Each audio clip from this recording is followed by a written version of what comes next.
Hello everybody, welcome to Parichaya UPSC. My name is Ashmita and we are going to discuss the PIB news for 26 June 2026. So let's get into it.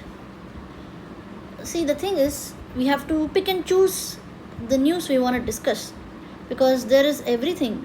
PIB, almost every ministry has some or the other news every day. So the information is getting hectic. How do you cover current affairs? How do you cover your CSAT? How do you cover your mains answer writing and everything? That is a task. But if we try to cut time and try to revise more, try to cut time on getting new information and try to revise more on the information that we already know, that will be more helpful. So let's see. Vice President Shri C.P. Radhakrishnan to visit Karnataka. We'll see after.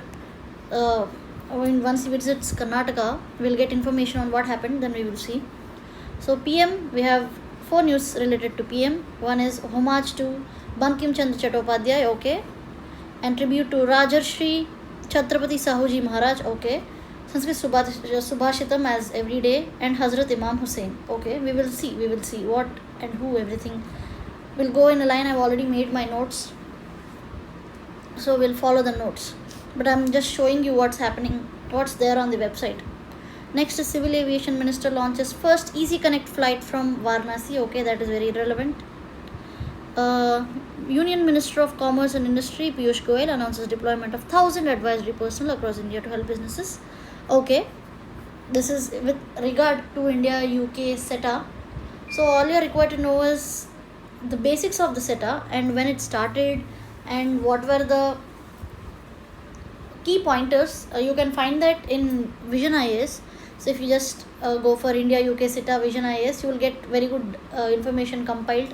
So you don't have to search everywhere. When you have sources like Vision IAS, Vajiram doing it already for you, don't waste time on searching more information. Next, India Embassy in Iceland and APEDA organized first ever India Mango promotion events in Iceland. Okay. I think the Bangarpalli mangoes were exported by APEDA, Agricultural Product Export Development Authority, Reykjavik. So India EFTA, we have an EFTA with Iceland, so it's in regard with that, and you have to know the full form for APEDA, Agriculture Processed Food Product Export Development Authority, Agricultural and Processed Food Products Export Development Authority, Reykjavik, the capital of Iceland. And you can see there is an India EFTA free trade agreement, economic partnership agreement, okay. India EFTA trade and economic partnership agreement, okay. It's very lengthy name. So many other names are there. Iceland currently imports mangoes primarily from Thailand. Okay, they seem like they really like exotic mangoes. Oh, I've lost it.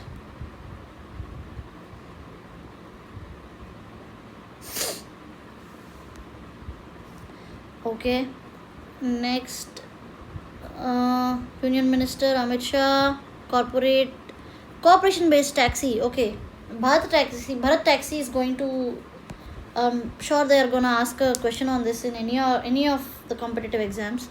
So it's based on the principle of Sarthi Hi Malik Sahkar E Samriddhi, blah blah blah. So it is basically a taxi service that is in the form of cooperatives. So I hope you guys know what cooperatives are. A group of people come together, pool their money, and they start business.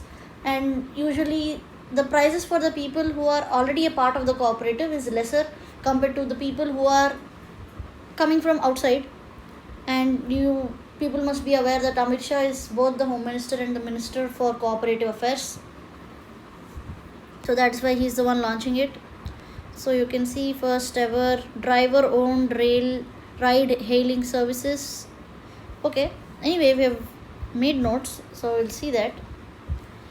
National Biodiversity Authority. So I hope you guys know the the act that authorizes National Biodiversity Authority releases SOP for scientific identification for species. Okay, it comes under the Biological Diversity Act. So you have to know that 2002 Biological Diversity Act, National Biodiversity Authority, and it has a hierarchy as well.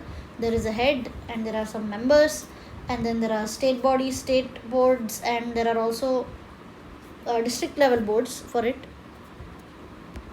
Next, DRI is just 2 kg cocaine in Surat. What's DRI? Directorate of Revenue Intelligence. What's the ministry? Which ministry is this? Ministry of Finance? Yes, Ministry of Finance. Directorate of Revenue Intelligence. Under which act? NDPS Act, Narcotic Drugs, some Narcotic Drug PS Act. Okay, let us see what is there. NDPS Act. Okay, Narcotic Drugs and Psychotropic Substances Act 1985. So you're required to know that. So they found some 2 kg of cocaine, which is very problematic coming from the western coast. Again, DRI, Directorate for Revenue Intelligence, Bus Gold Smuggling Syndicate. Okay. Government simplifies procedure for import of drugs. Okay. Government operationalizes Jan Vishwas Act reforms, so that is important. We will discuss that. Ministry of Health notifies amendments to FASAI. We will discuss that. Union Minister of Health and Family Welfare invites public comments on draft amendment to rationalize residual shelf life requirement for imported drugs. Okay. Now we have something with the Home Affairs. What is it? NCORD, Narco Coordination Center. I think it is 10th meeting. It was launched in 2015 as soon as BJP came into power. So they have something called the Vision Document on Drug Control. See, this is interesting because they're talking about drugs here, and we see another news about cocaine. So that is interesting there. Next, Saras Ajivika to showcase the spirit of women-led rural enterprise at Rashtriya Gramin Vikas Sammelan. Okay. First ever Rashtriya Gramin Vikas Sammelan. Okay. First ever Rashtriya Gramin Vikas Sammelan by the Ministry of Rural Development. Next, we have something with science and tech. AI, nuclear, space, quantum technology to determine contours. Okay. Union Minister for Social Justice and Empowerment, Dr. Vijendra Kumar, leads anti-drug awareness. So you have to realize, I think today is the International Anti-Drug Abuse Day. So that is happening. India reaffirms commitment to women-led development and SCO Women's Forum. So SCO Women's Forum is happening at Bishkek. So that is one thing. Bishkek, Kyrgyzstan. Yes, it's there here. Kyrgyz Republic. Okay. And who went there? Union Minister for Women and Child Development, Srimati Annapurna Devi, has gone there and has talked about self-help groups and then other things. Next, we have something about job seekers and everything. So this is the base. So these are the headlines. So you'll see what's the matter, and we will also go into the deep depth of static today. Okay guys, so let's get deeper into the topics we discussed. So the first one we're going to discuss is the Jan Vishwas Act reforms operationalized in health sector, especially in drugs and cosmetics.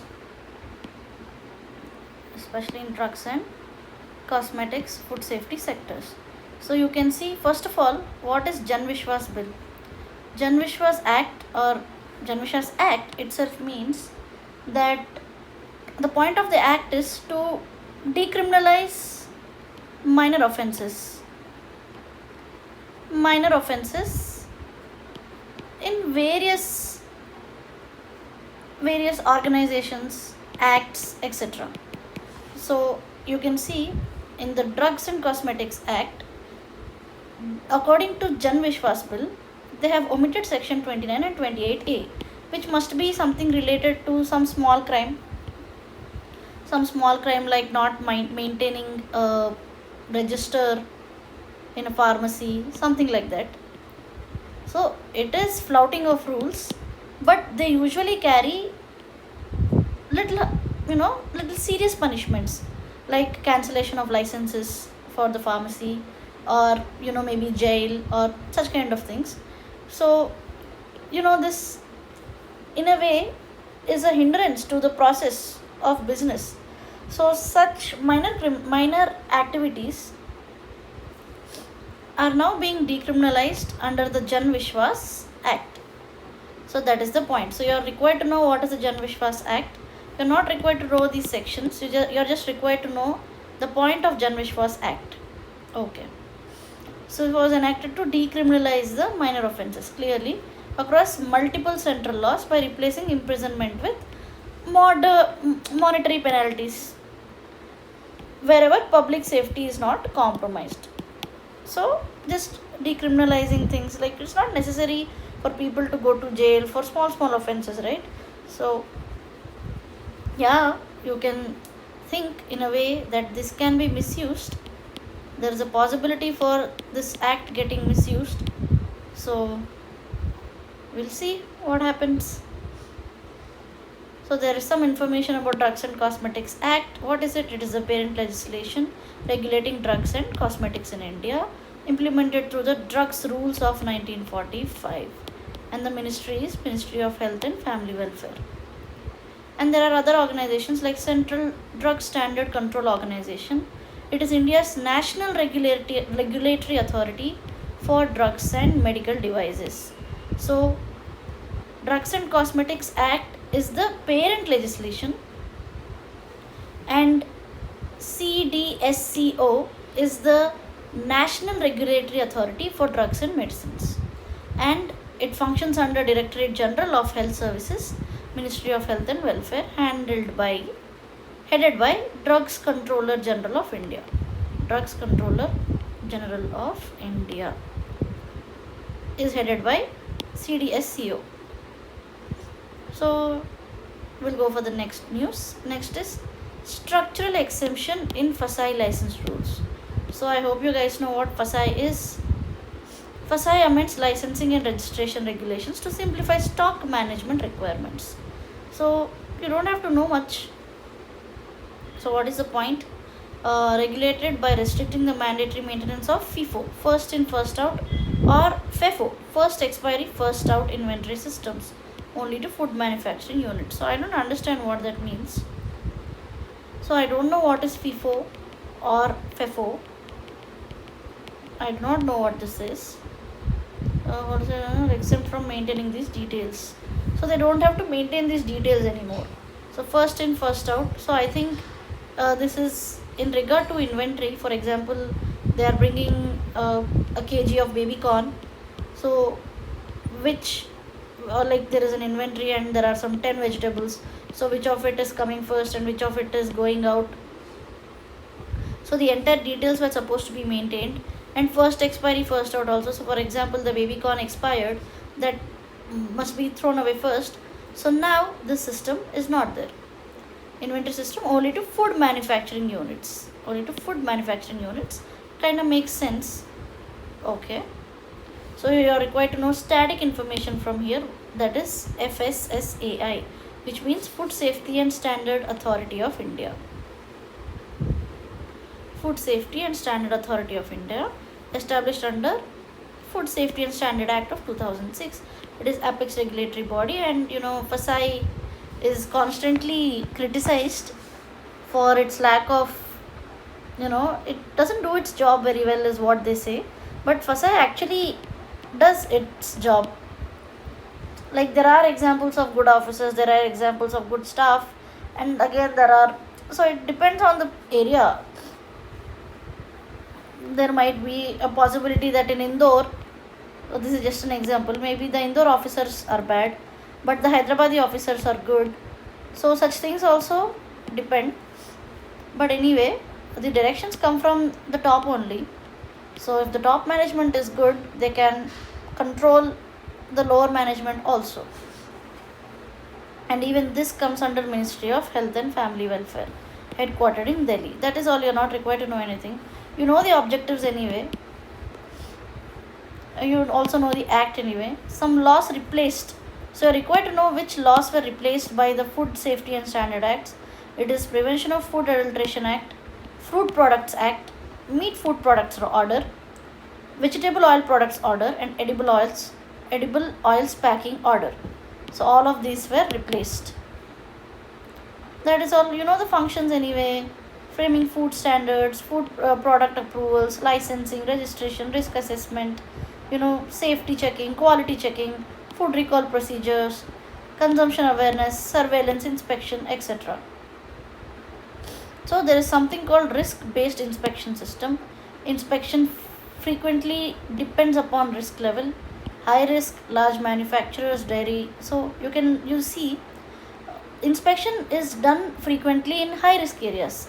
That is large manufacturers, dairy plants, and meat processing units. Medium risk is medium-sized processors. Low risk is small vendors. They are saying this is low risk, but I think these only have high risk because they go directly to the consumers, right? So they are small. Matlab, you can see if you go to one manufacturing unit, this one manufacturing unit can impact 10k people.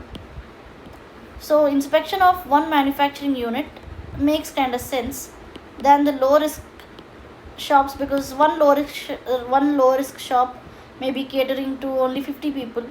So in that way, if you are multiplying 50 into 50, that is still 2500 only. So you can see the impact of one manufacturing unit. So that is the thing. We'll go to the next news. Simplified licensing framework for R&D. So again, licensing framework here also has been freed, and again here also you can see licensing rules. So they are decreasing the licensing rules. Again, there are pros and cons for this to happen. You can see things in a positive way, that decrease in licensing can, it helps in increase of business. More people will come, more people will start setting up businesses. When there is less license, the scope for red tapeism is also less. But what are cons? If you're decreasing licenses, you're compromising on the quality again. The quality is being compromised. So you can write both pros and cons for such activities. So what is this government proposed based online system, blah blah blah blah. So again, the Ministry of Health and Family Welfare proposes amendments to drugs rules to replace prior licensing with an online acknowledgement based system for importing small quantities of drugs. So I think this is quite controversial. So the prior licensing system has been replaced with a simple online acknowledgement for importing small quantities of drugs for research. Okay, then it makes kind of sense. If it is for research, R&D in India is already very, very low. China has some 10k patents per year, and India has like 300 patents per year. So we are very backward in terms of R&D. So we have many rules also. Now you can see there is this particular rule where you need prior licensing. Now the license is removed. So this can help increase in research and development, examination and testing in India. So that is good. See, faster import clearance, supports R&D, benefits startups, reduces regulatory delays, encourages innovations, etc. What is drugs rules? We just discussed. It's framed under Drugs and Cosmetics Acts of 1940. That is all. We also talked about CDSO, headed by Drugs Controller General of India, and we talked about CDSO, that is Central Drug Standard Control Organization. The simplified acknowledgement does not apply. Again, this does not apply. This is important for you. It does not apply to narcotic drugs, psychotropic drugs, live microorganisms, live not dead, cytotoxic drugs, sex hormones, and other notified high risks. Okay, done. Next point, 10th apex level meeting of NCOD.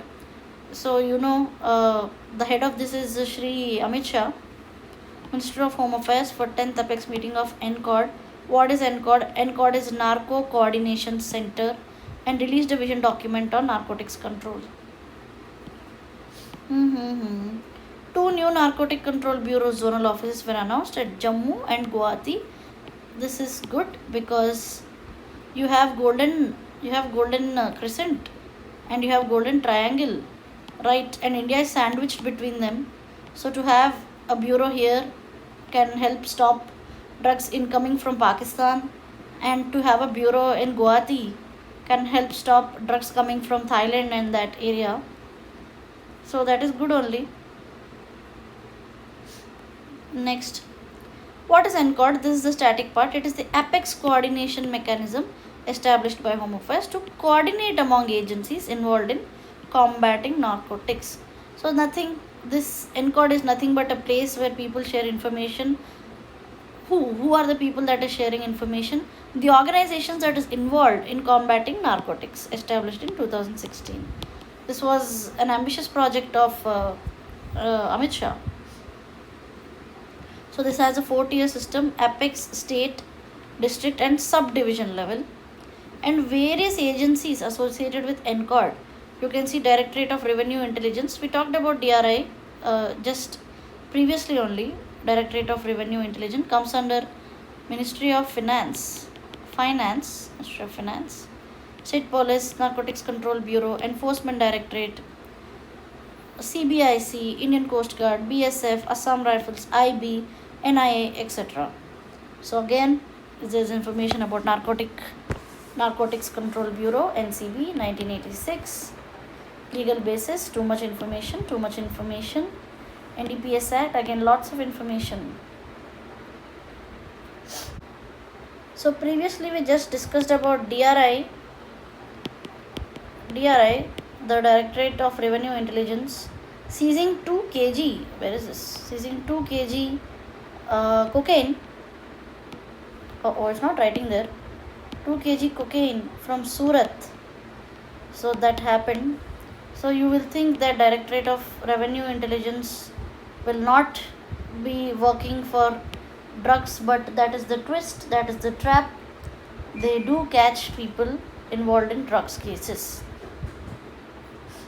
Anyway, next one, National Mobilization for Nasha Mukt Bharat Saptah. So I also just read a news that Tamil Nadu CM Vijay did a 6 km run to spread awareness for Tamil Nadu to become anti-drug. So drugs problem was one of the reason claimed by people for why DMK lost the elections. So you can see it. Drugs can build nations, drugs can crumble nations. So you can see that. So what happened? So the Ministry of Social Justice and Empowerment concluded the nationwide Nasha Mukt Bharat Saptah. Saptah means week, involving 1.3 crores. The campaign concluded at Dev Sanskriti Vishwavidyalaya Haridwar, etc. So you're required to know what is Nasha Mukt Bharat Abhiyan. That is all. It was launched on 15th August 2020, post-COVID. Okay. During COVID. Ministry of Social Justice initially launched 272 vulnerable districts. What is the point? Prevent drug use, awareness, promote community. Okay. Components are college, village, social, youth, de-addiction councils, etc. So what are different roles? Social justice and empowerment, home affairs, supply reduction. So home affairs is more on the policing part, and the Ministry of Social Justice and Empowerment is on the awareness part. Then we also have something called National Action Plan for Drug Demand Reduction, implemented by, again, Social Justice and Empowerment. Simply, again, to prevent substance use, nothing much. Next, high-level industrial meeting for green urea production. Very, very important. We import a lot of urea. We have to decrease it. We have to become Atmanirbhar. Atmanirbhar for Viksit Bharat is what we are aiming for. Vishwa Guru is India's aim. So we can't depend on exports. We suffered a lot during the Middle East crisis, during the Iran crisis. So decreasing the imports is a major government policy right now. So Department of Fertilizers want to accelerate the production of green urea. That is all. Discussed an off-taker side differential subsidy mechanism to bridge the cost between conventional and green ammonia. Okay. So green ammonia is manufactured using green urea is manufactured using green ammonia, which is produced from green hydrogen generated through electrolysis produced by renewable energy. So that is the point. When something is green, that it means that it is either produced from renewable energy or it doesn't pollute the environment. That is the point. So green hydrogen is produced by splitting water into hydrogen, very simple, H2O, H plus O2, that is all 2H2O, using electricity current, that is all. So it almost has no greenhouse gas emission. So National Green Hydrogen Mission is extremely important. It was launched in 2023. Ministry is also very, very, very important. It is new and renewable energy. Financial outlay almost 20k crores. And we have to support the net zero by 2070. I don't think this is an NDC. Oh, or it is an NDC. Again, Department of Fertilizers comes under Ministry of Chemicals and Fertilizers. We don't need all of this. It's a mini Ratna company. We don't need all of this. Next, 11th BRICS Energy Ministers Meeting headline. Let us see. So it was 11th and the theme was Energy for All. Very, very important. This was 11th BRICS Energy Meet, where Gurugram, very, very important, Gurugram. So what is the point? South-South BRICS chairmanship. So India is currently the chairman for BRICS. And for EU is Cyprus. We just discussed, so I just remembered. So for BRICS, it is India. So all the meetings are being held in India. Everybody knows what is BRICS. Brazil, Russia, India, China. South Africa joined in 2010. Now we have Egypt, Ethiopia, Iran, UAE. Indonesia also. 1, 2, 3, 4, 5. Plus 5, 10 members. Again, we have various major institutions like New Development Bank, Shanghai headquarters, very, very important. New Development Bank is in Shanghai and is related to BRICS. And Asia International Infrastructure Bank is different. It is in a different place. I think it's in Beijing. Oh, let me just confirm it. Why to give random wrong information?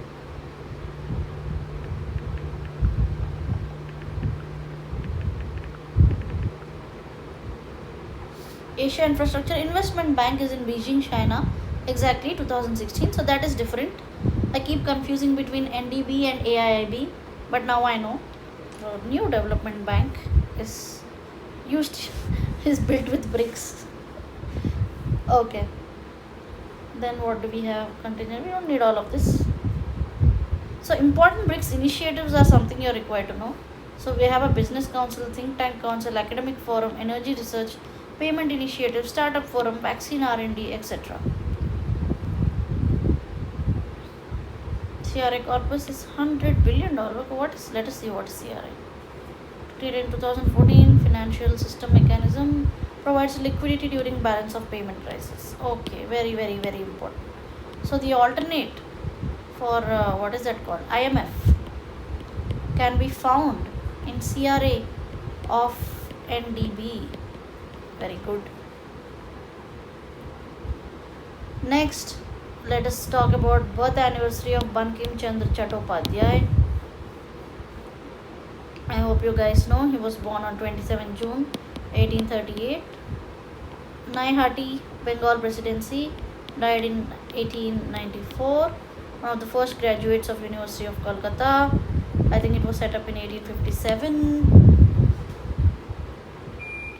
And major literary works is Anandamath, Durgesh Nandini, Kapal Kundala, Devi Chaudrani. These two are usually asked. Devi Chaudrani and Anandamath are very famous. In Anandamath, the Vande Mataram was taken from Anandamath. And again, Anandamath is also based on the Sannyasi rebellion. So these were previously asked in UPSC. Popularized the concept of Bharat Mata, written in Sanskritized Bengali, national song on 24th January. Yeah, this is very, very important. 1950. On 24th January 1950, just before our Republic Day, Vande Mataram was adopted as Indian national song. The first two stanzas. So again, this might be a question. Entire Vande Mataram is the national song, might be the question. No, it is only the first two stanzas. Next, birth anniversary of Rajarshi Chhatrapati Sahu Ji Maharaj. Okay, so we'll go directly to the point. Born 1874, died 1922. Seems like very less years, around 50 years, I guess. Ruled the princely state of Kolhapur, Maharashtra. So he's very famous for introducing the reservation system in public employment. So this is very, very, very important. One of the pioneers who made sure that the downtrodden people, the oppressed caste people, who were oppressed by the upper caste people for like 2000 years, they deserved some compensation for the generation, not just one generation, for a millennium generational loss. And to compensate that, just reservation is not enough. But what else can we do? We can't turn back time. So reservation is one way. The historic wrongdoings can be corrected. In 1902, he reserved 50% government jobs for backward people, and very, very famous for supporting Dr. B.R. Ambedkar. Ambedkar, one of the greatest statesmen that had ever existed as of now. B.R. Ambedkar. Financially supported by Shahu Maharaj. Supported newspapers such as Mook Naik as well. Mook Naik was started by Ambedkar only. Okay, then let's go to the next news. Anniversary of Hazrat Imam Hussain. So today is Muharram. So Muharram is actually a mourning day for the Battle of Karbala. Battle of Karbala. Karbala is in Saudi, I guess, Saudi or Iraq. And Hazrat Imam Hussain was brutally killed during this battle. So Islam has a problem. Islam has two sects, Sunni and Shia. Sunnis support somebody else, and Shia support someone else. Like, let me just remember. Yeah, so the Sunnis supported Abu Bakr, and Shia supported some Ali. What was his name? What Ali? I don't remember the name. Imam Ali, yes. Imam Ali. Imam Ali was the son-in-law and cousin. He was the son-in-law and also the cousin of Prophet Muhammad. And Abu Bakr was the father-in-law. Not the father-in-law. In fact, Prophet Muhammad had many father-in-laws, so he was one of the father-in-laws. And Sunnis supported Abu Bakr because they felt that Prophet Muhammad had the closest relationship with Abu Bakr. But Shias felt no, it should be with the bloodline. And they claim that Prophet Muhammad in fact chose Imam Ali as his successor. So there came, there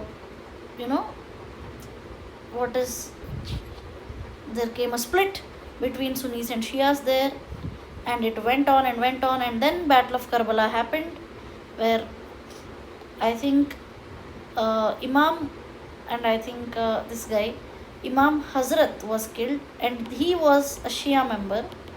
I think he was the grandson. He was the grandson of Prophet Muhammad. grandson of Prophet Muhammad, Hazrat Imam Hussein was killed by Yazdi, who was from the Sunni side. So this is the problem. So because this is a very sad event, both sides of Muslims mourn this day, but Shias mourn it more. For Shias, this is very sad day. That is the thing. So we have information here. Grandson of Muhammad, son of Hazrat Ali, third Imam in Shia, Battle of Karbala 1980, location Karbala, Iraq, opponent Umayyad Khalif Yazid. Outcome, Imam was killed. Event became one of the most significant episodes. Muharram is celebrated in the first month of Islamic lunar calendar, the 10th day of Ashura. 10th day of Ashura. 10th day is called Ashura. That is the point.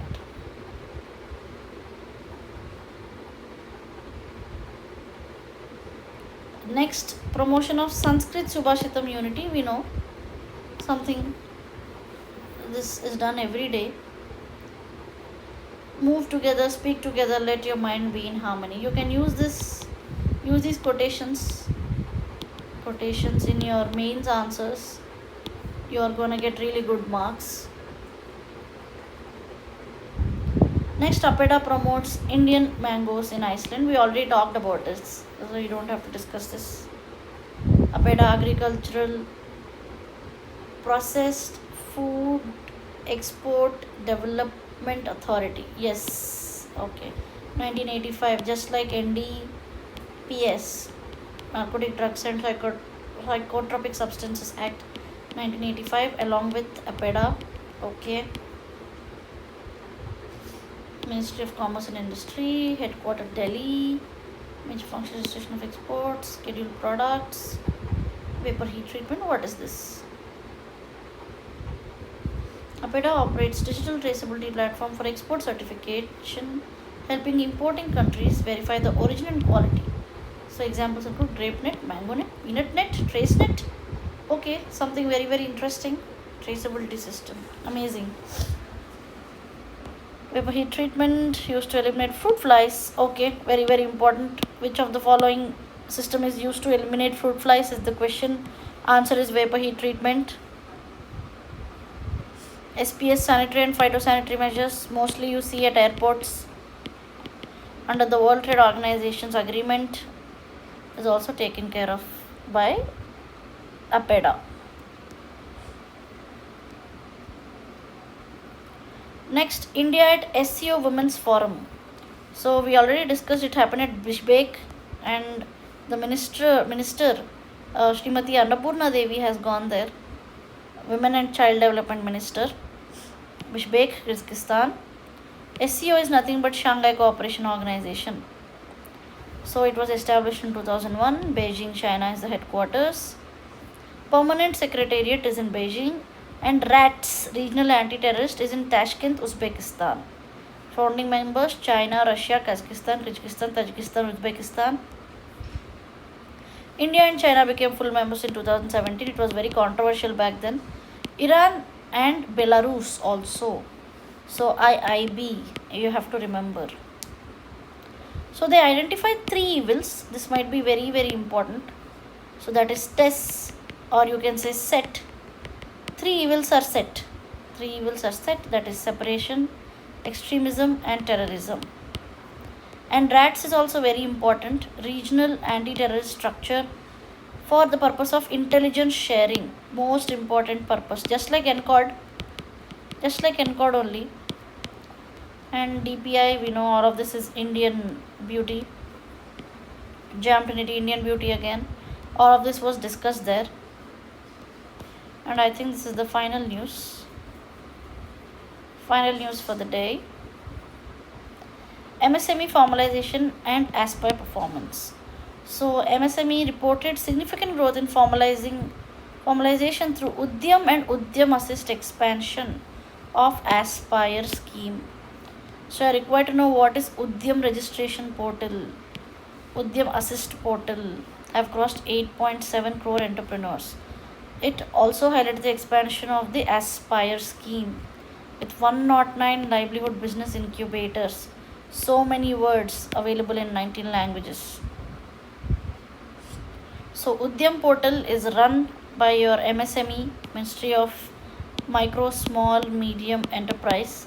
So first let us see the classification effective from 1st July 2020. One second guys. Me categorization latest. So as far as I remember, there was a change. Okay, it's the same. So when was this revised? When last revised?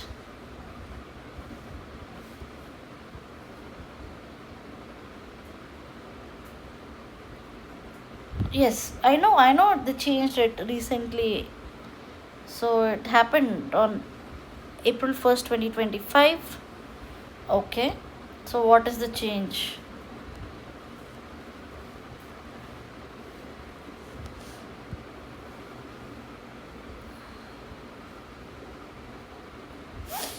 So you can see, you don't care about the old investment, just see the new investment. So the new investment limit is 2.5 crore for micro. So it's just remember 25. 2.5 into 10, 25. Again, just had one more 1 there, that is 125. 2.5, 25 and 125. This is your investment limit. And then you have turnover limit, that is 10, 100 and 500.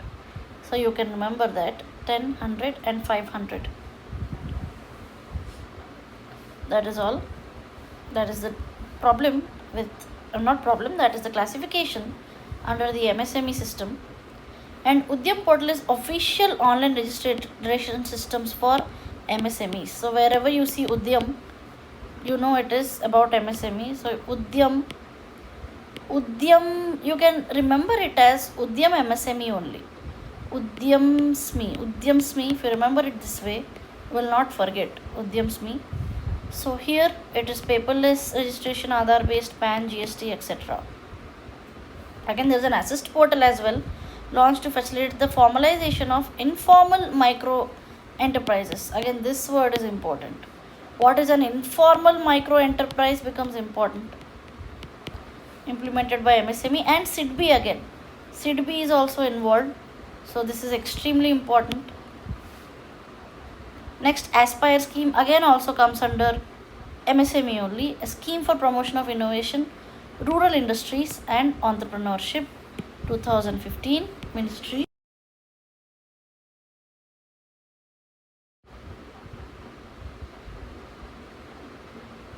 Here, all right.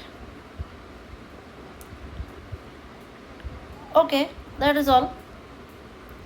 Okay, there's something else here, self-reliant India fund as well, launched in 2020, managed by SIDB, mother fund, daughter fund structure. What is SIDB? Small Industries Development Bank, 1990, Lucknow. Okay, I'm getting calls, so I'll just end the class here today. Thank you guys. Bye bye.